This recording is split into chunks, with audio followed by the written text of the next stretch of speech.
I think you didn't enjoy Christmas. How are we all? Happy New Year! Happy New Year! Apart from the fastest growing political party, we're the happiest political party. I hope you had a fantastic festive season.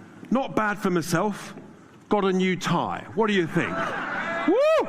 So it's the party tie, little paisley sort of theme to it. Don't worry, we're not going to be like the Premier League football teams, changing our tie every season.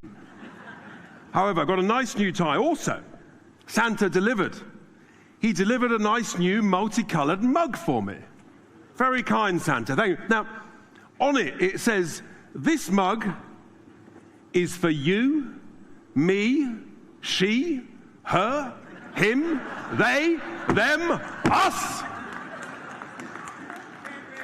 I don't know about anybody else. I'm just after me, myself, and I. Do we need this sort of pronoun stuff in our lives? It's a lovely mug. Anyway, New Year's resolutions. We're 3 days in. I'm just about intact. I promised myself that I would try and be a little more courteous to our opponents, a little less rude. I may have broken my resolution by the end of the speech. But I do need 2 carve-outs from this resolution for people I'm going to talk about later on. It was exactly a year ago, folks, exactly a year ago, that I launched a new word in the English language, Starmageddon. Do you remember it? And everyone said, no, Richard, come on, it's not going to be that bad. He's a nice sort of chap. It won't be too bad, and he's got that lovely Rachel looking after accounts. Everyone thought I was overstating it. I thought I was almost overstating it. It turns out that I was understating it. I mean, we've got Starmageddon on turbo rockets. It's like he's jumped on Elon Musk's Starlink Express up to space. He's a nightmare. He's an absolute nightmare, but he's not the only nightmare. Because we've got a whole new language, haven't we? We've now got Reeves-ageddon. I mean, she is literally a nightmare on Socialist Street. And I think you may even hopefully see on the screen there a picture. There she is. And there she is. It's like that picture from the film Nightmare on Elm Street. And she's got the scythe. And she's scything through our economy. She's scything through our jobs, scything through all of industry, scything through your wallets, taking your money. It's unbelievable what they've done to this economy. Do you remember when they said, they're still saying it, they're going to fix the foundations? They haven't fixed the foundations, they've sabotaged the foundations, ladies and gentlemen. They haven't created stability. Literally, since they came into power, the economy, basically, it's in the process of going south. The figures are out. There's no growth in the overall economy. Per person, we're getting a lot poorer, month in, month out. And I fear that this is just the beginning. And the markets also know it. You see, Labour banged on about Liz Truss and her mini-budget crashing the economy. Well, hang on. The price of 10-year government bonds when Liz Truss was around was 4.2%. At the beginning of October, when people still trusted Reeves-ageddon, it was down to 4%. It's now up at 4.6% and heading north. So the markets are worried too. She has created the blunder budget of all blunders. She's upset everybody. She's upset. She's upset millions of pensioners up and down the country. She's upset the farmers who give us food security, including in my most fertile constituency of Boston and Skegness. She's upset small businesses, charities, GP surgeons, anybody who employs anybody has now got extra bills because of Rachel Reeves. In my view, ladies and gentlemen, she is the most dangerous woman in Britain today.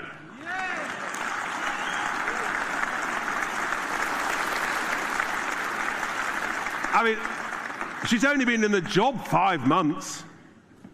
God knows where we'll be in another 5 or 12 months. But that's to come. She is in the process of destroying investment and growth in our economy. But it's not just our Rachel, is it? There's another one. He's there. I mean, you know, it's like they're a couple.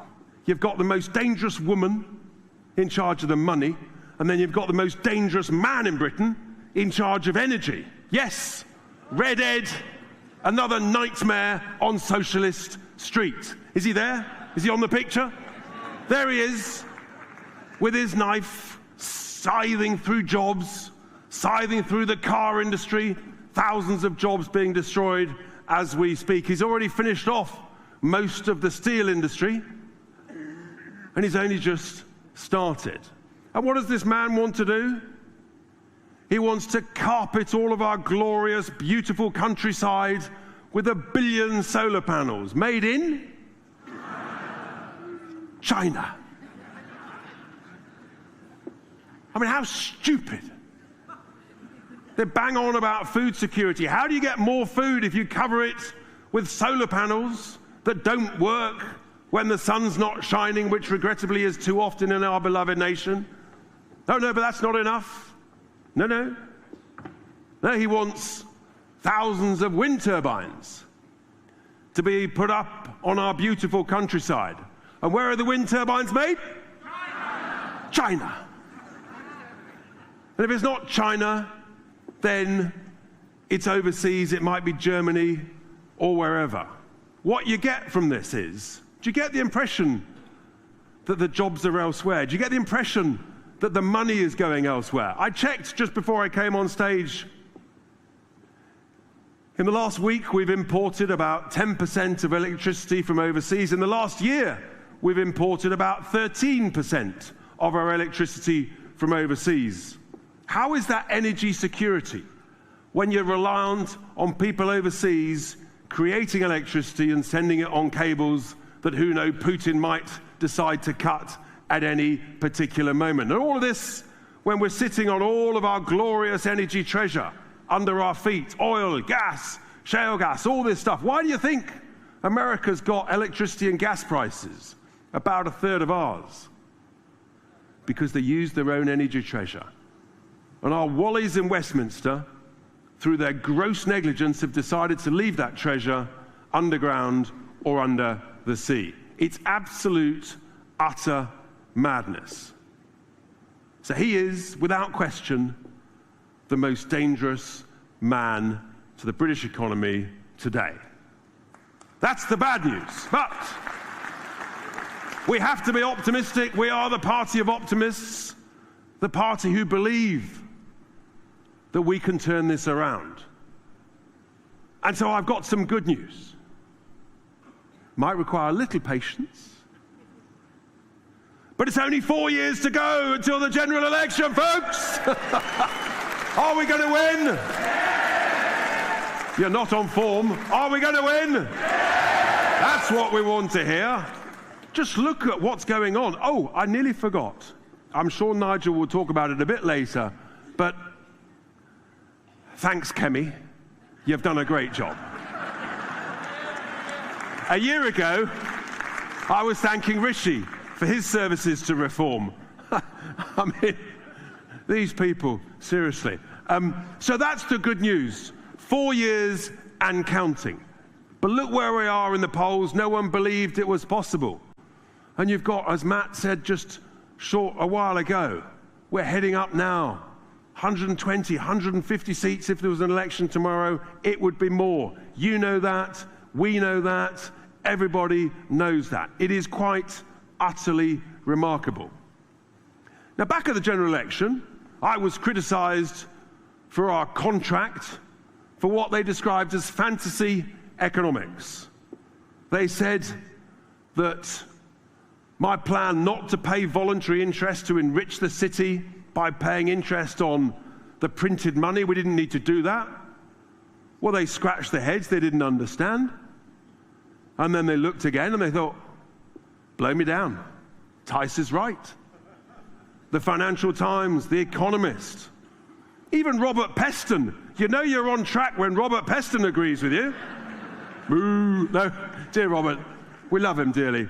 They had to admit that actually I was right. And then I came up with what I thought was a reasonable number for the cost of net zero at about 30 billion every year. And the Department for Net Zero said, we don't recognize that number. That pompous response is when you know that you're pretty close to the truth. You're within a bit. Now we learn from the National Grid that actually I was undercooking it. The National Grid have said it's 40 billion a year for the next 5 years. So all of a sudden, the fantasy economics don't look so stupid. And then we come to the other one. I said you could cut £5 in 100 off all council and public sector spending. And they said, no, you can't do that. There's no waste in the public sector. I'm sorry?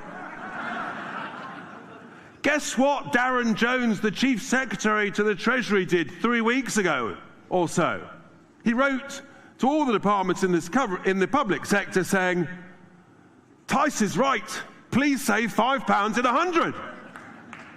So actually, I mean, copying is a form of flattery, but we were bang on the money. And I've just got a couple of bits of evidence. I mean, having been elected, we've had wonderful whistleblowers. And if you know any more, please tell them to give us a call. Coming to us with examples of waste and abuse of our cash. And I just happen to have one here.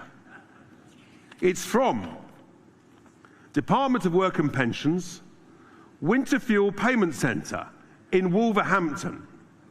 It's entitled Winter Fuel Payment Claiming for Someone Who Has Died. Seriously. Dear Mrs. D, you may be able to get a winter fuel payment for the winter 2024 on behalf of the late Mrs. R. So hang on, Rachel. You stopped her payment. You might have been involved in killing her from the cold, and now you want to give the money to her kids. I mean, honestly, you weep at the utter serious, I nearly swore there, I'm so sorry, the utter stupidity of these people. I don't know how many of these letters they've written. This is a genuine letter from the Department of Work and Pensions. And then we come to the other one, my current favorite. We all need to have our little pet favorites. Some of you you may adore bats. I'm not personally a great bat lover, but each their own. I know they have a place in nature, but I need to ask a serious question, ladies and gentlemen. I'm not a great fan of HS2 either. I'd scrap the whole thing. But let me tell you one thing. Would anybody here spend £1 million on a small hut for bats? Anyone? Any takers?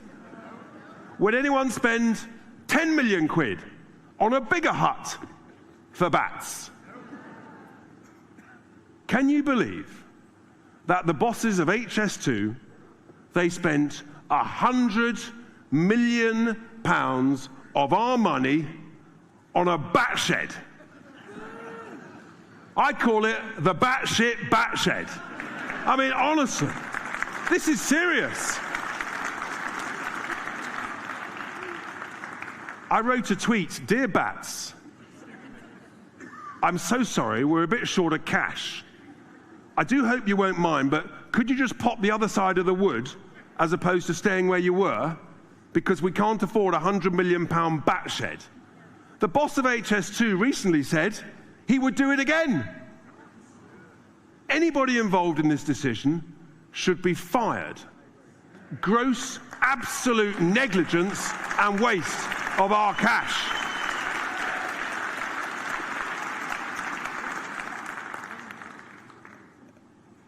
So what I concluded from these mad examples, and these are just the ones we're hearing about, but we're digging in, getting more information out about the waste. What I'm concluding is my £5 in 100 was a bit cautious. I think there's a lot more to go for. And I think you do too. We sense it wherever. The waste, the abuse, I'm afraid to say, ladies and gentlemen, the corruption. We know that the good news from all of this is that actually, whilst you've got all the gloomsters and the doomsters, the people who think we're just in managed decline, I believe with competence, with common sense, with all of your help and the other tens and hundreds of thousands of people who are now joining reform, the millions who voted for reform, the millions more who want to vote for reform, I believe that we can sort this out. Many of you will have been involved in businesses. A bad boss can ruin a good business in a couple of years. But the reverse is true. A good boss can rescue a business within 2 to 3 years and make it grow again. And that is the thing to hold on to, folks. Of all the challenges the country has got, and they are many, with the right courage, the right leadership, the right belief, the right passion, and the right patriotism, we can sort this out.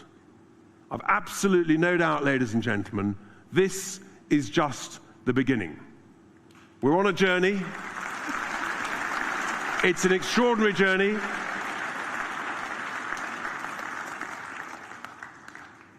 But believe in it. Help us. Campaign for us. Leaflet. Spread the word. Tell everyone. Make them bored of you telling them. Because together, I absolutely know, ladies and gentlemen, we can make this country grow again. We can make us better off again.